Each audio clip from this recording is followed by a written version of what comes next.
The dog howled at the creek until they saw what was floating there. It was a night as black as coal, with no moon to guide the lost souls wandering the desolate plains of Arizona. The stars twinkled faintly above, their light barely piercing to the thick blanket of darkness that enveloped the land. In the distance, the low growl of thunder echoed ominously, promising rain but delivering none. The air was heavy with anticipation, charged with an energy that seemed unnatural for such a quiet evening.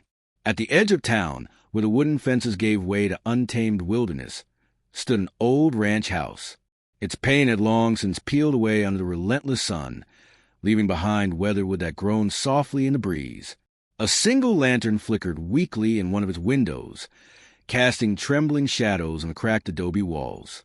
Behind the house flowed a narrow creek, its waters dark and sluggish, reflecting only the faintest glimmers of starlight. And there by the creek's edge sat old Samson, the ranch's loyal hound. His fur was matted from years of hard work and countless adventures, his eyes clouded with age, but still sharp enough to notice things others might miss. That night, something stirred within him, a sense of unease so profound it made his hackles rise. He paced along the bank, sniffing the air, his ears twitching at every sound. Then, without warning, he let out a howl so mournful it sent shivers down the spines of anyone who heard it. The sound carried across the valley, reaching the ears of two men sitting on the porch of the main house. Thomas Tom Callahan, the owner of the ranch, leaned forward in his creaky chair, his brow furrowed. Beside him, Jake Harper, a hired hand with a knack for trouble, shifted uncomfortably. "That dog's been acting strange all week," Tom muttered, stubbing out his cigarette against the railing. "You reckon it's just another critter both there and him?" Jake shrugged, his fingers tapping nervously on the barrel of his revolver. "Could be. Or maybe he smelled something worse. You know how dogs are, they can sense things before we do." As if to emphasize his point, another howl rose into the night, this one closer than before. It was different somehow, more urgent, almost pleading. Tom sighed, pushing himself up from the chair. His boots scraped against the wooden planks as he stepped toward the stairs. "I'll go see what's got into him. Stay here and keep an eye on the place." But Jake shook his head, already moving to follow. "No way I'm staying behind when something smells off," he said, grabbing his hat from the hook by the door. Together, they walked toward the creek, their footsteps crunching softly on the gravel path. The wind picked up, carrying with it the scent of damp earth and decay. When they reached the clearing, they found Samson standing rigid at the water's edge, his tail stiff and his gaze fixed intently on the surface of the creek. For a moment, neither man spoke. Then Tom squinted, leaning closer. "What in tarnation?" he whispered, his voice barely audible over the rustling leaves. In the dim light, they could make out a shape floating downstream, partially submerged beneath the murky water. At first glance, it looked like driftwood, until it moved. Slowly, deliberately, it turned in the current, revealing itself fully to the startled pair. It was a body, face down, its clothes torn and soaked, arms splayed wide as though crucified. The sight froze them both in place, their breaths catching in unison. "Who?" Jake began, but Tom silenced him with a raised hand. Carefully, the older man knelt beside the creek, using a sturdy branch to pull the body closer. Water spilled onto the bank as the corpse came into view, its features obscured by mud and algae clinging to its skin. But then, as Tom wiped away some of the grime, recognition dawned in his eyes. "Good Lord," he breathed, his voice trembling. "It's Mary!" Mary Bennett had been a familiar face around these parts, known for her kindness and gentle spirit. She ran the general store in town, always ready with a smile and a kind word for travelers passing through. Her disappearance 3 days ago had sparked whispers among the townsfolk, but no one had dared suggest foul play, not until now. Seeing her lifeless form stretched out before them confirmed everyone's worst fears. Jake staggered back, clutching his stomach as nausea washed over him. "We need to tell Sheriff Grady," he stammered, shaking his head in disbelief. "This ain't natural. Someone done her wrong, and whoever it was ain't gonna get away with it." But Tom didn't respond immediately. Instead, he continued examining the body, his fingers brushing lightly over bruises visible even through the filth. Something caught his attention, a small object tucked beneath Mary's collarbone, half buried in the muck. With great care, he retrieved it, holding it up to the meager light. It was a locket, tarnished but unmistakable. Inside were 2 photographs, one of Mary herself, smiling brightly, and another of a man whose face was eerily familiar. Jake noticed a change in Tom's expression and frowned. "What is it? Do you recognize him?"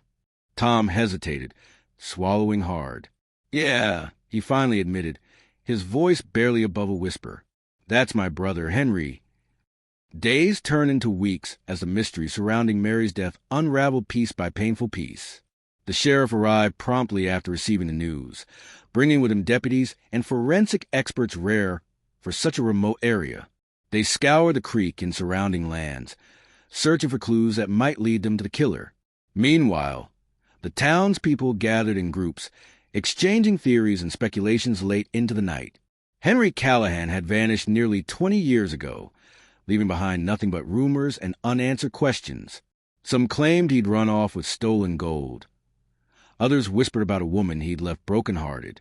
Whatever the truth, his connection to Mary Bennett added yet another layer of complexity to an already tangled web. As investigations progressed, new details emerged. Witnesses reported seeing a stranger in town during the days leading up to Mary's disappearance. A tall man with piercing eyes and a scar running down his cheek. He'd asked questions about Mary, seemingly innocent at first, but later revealed to have deeper intentions. Further investigation uncovered traces of campfires near the creek, evidence suggesting someone had lingered there for several nights. Through it all, Tom remained stoic, his emotions carefully hidden beneath a mask of determination. But those who knew him well saw the toll this case was taking. Nights found him pacing the ranch, unable to sleep, haunted by memories of his younger brother. During the day, he assisted the authorities, providing insights only a sibling could offer. Little did he know, however, that the answers he sought would come not from the living, but from the dead themselves. One evening, as dusk painted the sky in hues of orange and purple, Tom returned to the creek alone. The air was cooler now, carrying with it the promise of autumn. He carried with him a bundle wrapped in oilcloth, its contents unknown even to him. Setting it down gently on the bank, he knelt once more beside the spot where Mary's body had been found. Closing his eyes, he murmured words meant only for the departed, seeking forgiveness or perhaps understanding. When he opened his eyes again, he noticed something unusual, a ripple in the water far upstream, moving against the current. Curious, he stood and followed it, stepping cautiously through the underbrush until he reached a secluded bend in the creek. There, nestled among rocks and roots, lay another body, this one skeletal, its clothing rotted away to threads. Around its neck hung the same type of locket Tom had found on Mary. His heart sank as realization hit him like a punch to the gut. This was Henry, buried not by time but by betrayal. And the final twist came when Tom examined the locket more closely, discovering a third photograph inside, one of Mary, taken years ago, before she'd ever set foot in this part of country. Until that moment, Tom had believed his brother capable of many things, but murder was not one of them. Now, staring at the cold remains of both siblings and the woman who connected them, he understood the truth. Sometimes, secrets buried deepest cut the sharpest. Tom's hands trembled as he held the locket, the weight of its secrets pressing down on him like an invisible burden. The photographs inside told a story far older and more complex than he had ever imagined. Henry and Mary, 2 lives intertwined in ways that no one in town could have guessed. But why, and under what circumstances? The questions swirled in his mind, each one sharper than the last. He looked around the secluded bend of the creek, where nature seemed to whisper its own answers through the rustling leaves and gurgling water. It was here, in this hidden corner of the wilderness, that the truth had lain buried for years. Little did Tom know, however, that uncovering it would unravel not just his brother's past, but also his own. As night fell, the stars began to emerge, their cold light casting faint shadows across the rocks and roots surrounding him. The air grew colder, and with it came an eerie stillness that sent chills down his spine. Somewhere in the distance a wolf howled, a sound both haunting and familiar, echoing the mournful cries of old Samson from nights before. Tom sat there for what felt like hours, staring at the skeletal remains before him. His thoughts raced, refusing to settle on any single conclusion. Henry's disappearance had always been shrouded in mystery, a topic avoided even within the family. Their parents had died long ago, taking whatever knowledge they possessed about the matter with them to the grave. Now, Tom realized those unanswered questions were finally demanding answers, and they weren't ones he was prepared to face. But then, something caught his eye, a glint of metal half buried in the mud near Henry's remains. Carefully, he reached out and unearthed it, brushing away the dirt to reveal a small pocket watch. Its surface was engraved with intricate patterns, and when he opened it, he found an inscription etched inside, "To my dearest friend, who taught me the meaning of loyalty." Below it was a date, July 14th, 1872. Tom frowned, turning the watch over in his hands. Who could have given this to Henry? And why did it feel so significant? As he examined it further, he noticed something else. A tiny scratch on the back, barely visible unless you knew where to look. The mark resembled a crescent moon, identical to one he'd seen carved into the handle of a revolver owned by none other than Sheriff Grady himself. His breath hitched as the pieces started falling into place. Could it be possible? Had the man entrusted with enforcing justice in these parts played a role in Henry's demise, and perhaps Mary's as well? The thought was almost too unbelievable to consider, yet everything pointed toward it. Tom's mind raced with possibilities, each darker and more sinister than the last. Back at the ranch, Jake Harper waited anxiously, pacing the porch like a caged animal. He glanced repeatedly toward the direction of the creek, his unease growing with every passing minute. When Tom finally returned, carrying the oilcloth bundle once again, Jake practically pounced on him. "Did you find anything?" Jake asked, his voice tinged with desperation. Tom hesitated, weighing his words carefully. "I found more than I expected," he admitted, setting the bundle down on the wooden railing. "Jake, we need to talk. There's something you should know about Sheriff Grady." Jake blinked, taken aback. "Grady? What about him?" Tom explained everything: the skeleton, the locket, the pocket watch, and the connection to the sheriff. With each word, Jake's expression shifted from disbelief to outrage. By the time Tom finished, the younger man was gripping the railing so tightly his knuckles turned white. "If Grady had anything to do with this, we can't trust him," Jake growled. "We'll have to take matters into our own hands." Tom nodded grimly. "I agree, but first we need proof.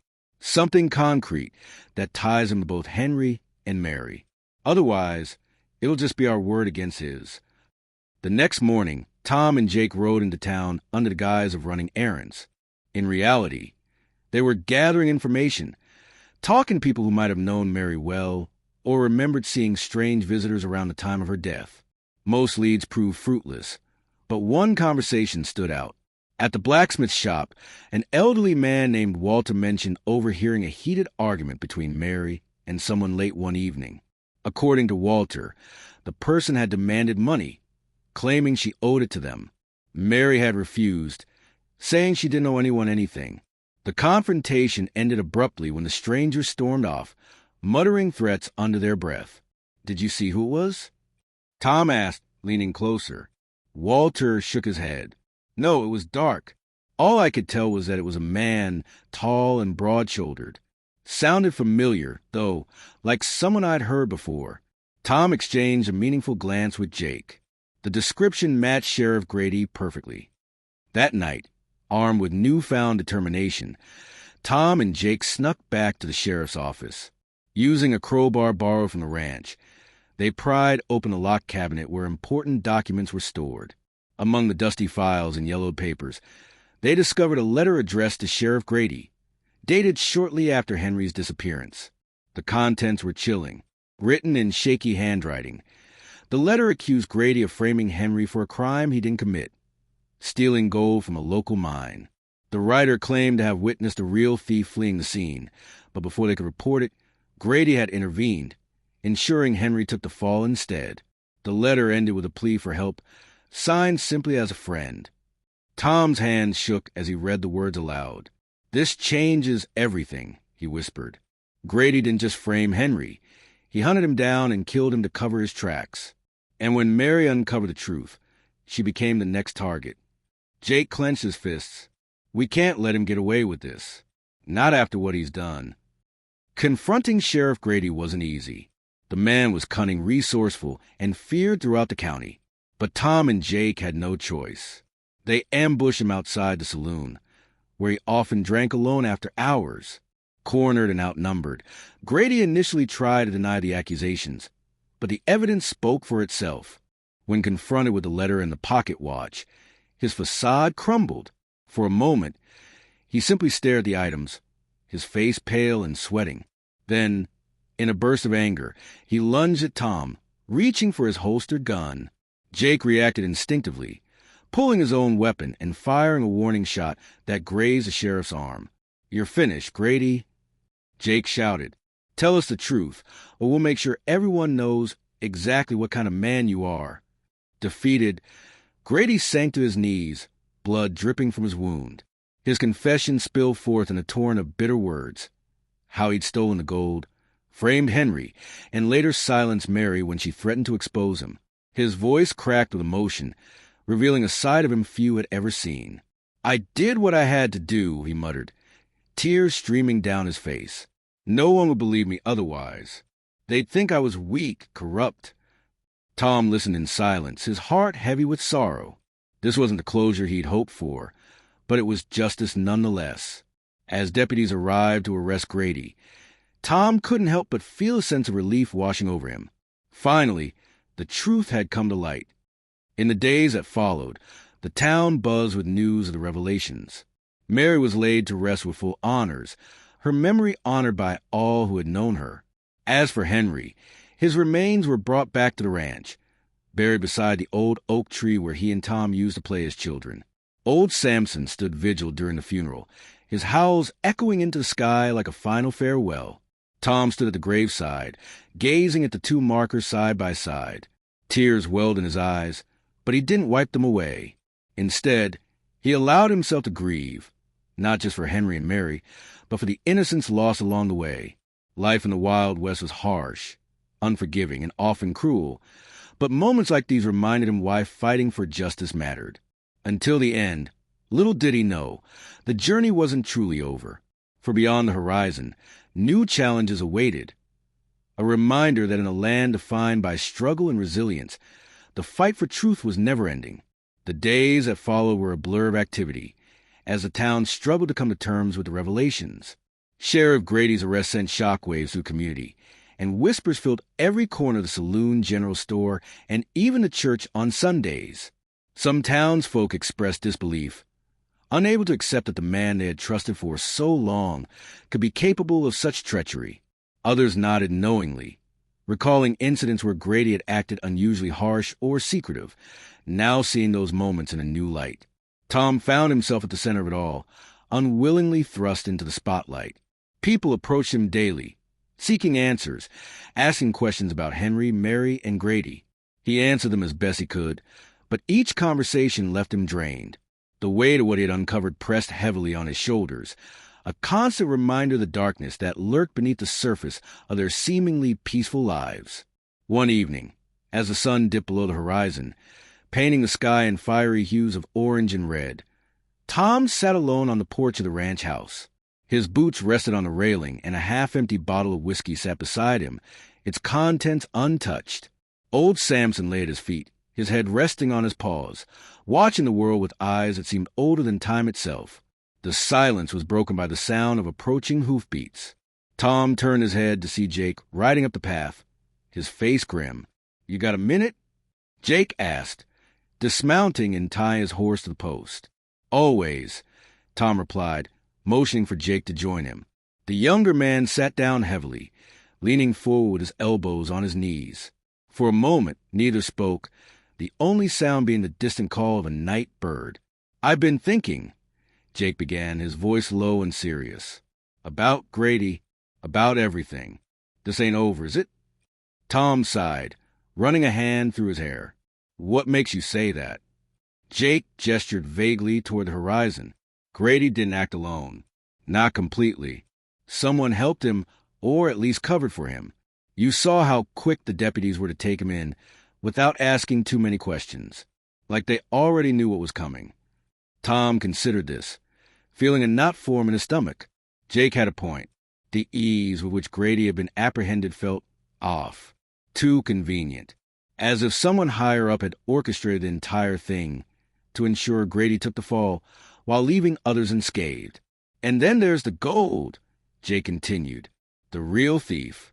Whoever stole from the mine all those years ago, they're still out there, and if Grady's confession is true, they'd stop at nothing to keep their secret buried. Tom nodded slowly. You're right. We can't let this end here. Not when there are still loose threads waiting to unravel. The next morning, Tom and Jake set out early, determined to dig deeper. Their first stop was the abandoned mine where the theft had originally occurred. The entrance was little more than a dark hole carved into the side of a rocky hill, vines and weeds growing unchecked around its edges. Inside, the air was cool and damp, carrying the faint scent of rust and decay. Dust coated the walls, and the occasional drip of water echoed through the cavernous space. As they ventured further inside, the beam of their lanterns revealed old mining tools scattered haphazardly across the ground. Picks, shovels, and buckets, long since abandoned. But it was something else that caught their attention. A series of carvings etched into the stone wall near the back of the mine.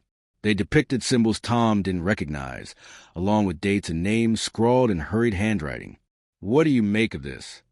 Jake asked, running a finger along one of the carvings. Tom squinted, trying to decipher the markings. Looks like a map, he said finally. Or maybe a warning. Either way, it leads somewhere. They followed the trail of symbols until it ended abruptly, pointing toward a narrow tunnel barely wide enough for a man to crawl through. With some effort, they squeezed through, emerging into a smaller chamber lit faintly by sunlight filtering through cracks in the ceiling. At the center of the room stood an iron chest, its lid slightly ajar, revealing glimmers of gold within. Tom approached cautiously, his heart pounding in his chest. He reached out to touch the chest, but Jake stopped it with a hand on his shoulder. Something doesn't feel right, Jake whispered. This feels too easy. Before Tom could respond, the ground beneath them shifted suddenly, sending both men sprawling. A low rumble echoed through the chamber as rocks tumbled from above, sealing the entrance behind them. Panic surged through Tom's veins, but he forced himself to remain calm. We need to find another way out, he said, scrambling to his feet, and fast. Hours later, battered and bruised, they emerged from the mine via a hidden exit they hadn't known existed. It led to a secluded valley surrounded by towering cliffs, a place few dared to venture. In the distance, they spotted a cluster of buildings, what appeared to be an old settlement long abandoned. But as they drew closer, they noticed signs of recent activity. Fresh footprints in the dirt, smoke rising from chimneys, and the faint sound of voices carried on the wind. This changes things, Jake muttered, ducking behind a boulder for cover. We thought we were chasing ghosts, but it looks like we've stumbled onto something alive and dangerous. Tom peered through binoculars, scanning the area carefully. Among the structures, he spotted figures moving about, some dressed in simple work clothes, others wearing finer garments adorned with badges or insignias. One man in particular caught his eye, a tall figure with broad shoulders and piercing eyes, his presence commanding despite the lack of formal authority. That's him, Tom whispered, his voice tight with recognition. That's the man who gave Henry the pocket watch. The crescent moon mark, it's on his belt buckle. Jake cursed softly under his breath. So Grady wasn't working alone after all. This guy's been pulling the strings the whole time. Their plan formed quickly, born of necessity rather than strategy. They needed allies, people willing to stand against corruption, no matter the cost. Back in town, they rallied a small group of trustworthy individuals, including Walter Blacksmith and a few other brave souls who had grown tired of living in fear. Together, they prepared for what lay ahead, knowing full well the risks involved. When the confrontation finally came, it was fierce and chaotic.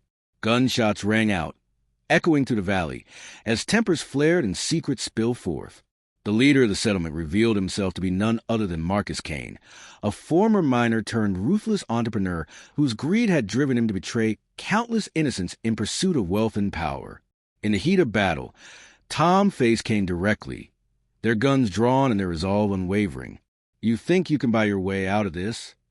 Tom demanded, his voice steady despite the turmoil around him. "You took everything from me, my brother, my peace of mind. But I won't let you take anything else." Kane sneered, his fingers tightening on the trigger. "You're just a fool, Callahan. Always have been." But Tom refused to falter. With a swift movement, he disarmed Kane, sending the man's weapon clattering to the ground. As Kane fell to his knees, defeated, Tom lowered his own gun, choosing instead to deliver justice through words. "Let this be a lesson," he said, his voice carrying authority. "No man is above the law, not even you." In the aftermath, the settlement was dismantled, its inhabitants either arrested or given a chance to rebuild their lives elsewhere. The stolen gold was returned to its rightful owners, and the truth about Henry's death became public knowledge, clearing his name once and for all. For Tom, the journey had changed him irrevocably. He had faced darkness head-on and emerged stronger, wiser, and more determined than ever to protect the people and places he loved. As he stood atop the hill overlooking the valley, watching the sun rise over the horizon, he felt a sense of peace settle over him, a rare and precious gift in a world often defined by struggle. Until the next challenge arose, little did he know, testing his resolve yet again. For in the Wild West, the fight for justice was never truly over.